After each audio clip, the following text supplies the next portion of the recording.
ছোটখাটো দোকান আমার না ঠিক পছন্দ হচ্ছে না। বড় বড় শপিং মলে বাজার করি তো, ঠিক পাবো কি না বুঝতে পারছি না।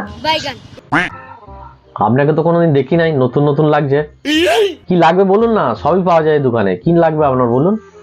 আমার না মনে হচ্ছে না এই দোকানে পাবো। না না পাবো না, আমি যাই। আরে বেশ মুশকিল তো, কি খুঁজছেন সেটা তো বলবেন, না পালিয়ে যাচ্ছেন? পোস্ত আছে? আরে বাবা, পোস্ত আবার থাকবে না মুদিখানা দোকানে? কতটা পোস্ত লাগবে বলুন? আমার 1 বস্তা পোস্ত লাগবে। 1 বস্তা পোস্ত আছে? না না, আমাদের পাড়ার ভেতর ছোটখাটো দোকান, অত পোস্ত আমরা রাখি না গো। 500 1 কেজি খুব জোর হলে আমরা রাখি, অত পোস্ত কি করবো? আর আপনি অত পোস্ত নিয়ে কি করবেন? আমি প্রথমেই বলছিলাম এই ছোটখাটো দোকানে পাওয়া যাবে না। পোস্ত কি করবো জানেন? আমার 20টা হাঁস আছে, হাঁসকে খাওয়াবো পোস্ত। হাঁসকে পোস্ত খাওয়াবে? সর্বনাশ করেছে, মানুষে খেতে পারছে না পোস্ত, আর বলছে হাঁসকে খাওয়াবো।